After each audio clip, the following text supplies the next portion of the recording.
যুক্তরাষ্ট্র ও ইসরায়েলের যৌথ সামরিক অভিযানের জবাবে ইসরায়েলের পাশাপাশি মধ্যপ্রাচ্যের ৫টি দেশে অবস্থিত মার্কিন ও মিত্রবাহিনীর ঘাঁটিগুলোতে ব্যাপক ক্ষেপণাস্ত্র ও ড্রোন হামলা চালিয়েছে ইরান। এই নজিরবিহীন আগ্রাসনের কয়েক ঘণ্টার মধ্যেই পাল্টা আঘাত শুরু করে ইরানের বিপ্লবী গার্ড বাহিনী আইআরজিসি। তারা স্পষ্টভাবে জানিয়ে দিয়েছে যে মধ্যপ্রাচ্যের সব মার্কিন ও ইসরায়েলি স্থাপনায় এখন তাদের বৈধ লক্ষ্যবস্তু এবং এখন আর কোনো রেড লাইন অবশিষ্ট নেই। ইরানের স্থানীয় সংবাদ সংস্থার তথ্য মতে উপসাগরীয় অঞ্চলের কৌশলগত সামরিক গুরুত্বপূর্ণ স্থাপনাগুলোতে সুনির্দিষ্ট হামলা চালানো হয়েছে। এর মধ্যে রয়েছে বাহরাইনে অবস্থিত মার্কিন নৌবাহিনীর ৫ম নৌবহরের সদর দপ্তর, কাতারের আল উদেই বিমান ঘাঁটি, কুয়েতের আল সালেম বিমান ঘাঁটি এবং সংযুক্ত আরব আমিরাতের আল দাফরা বিমান ঘাঁটি।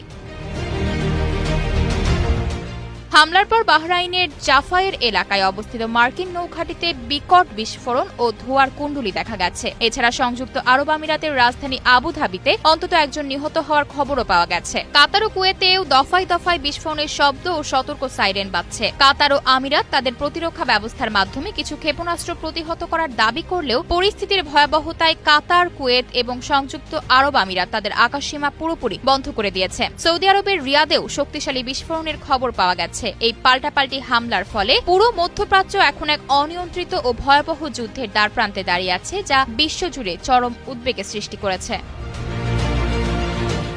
আয়েশা অর্থী, নিউজ ডেস্ক, গ্লোবাল টেলিভিশন।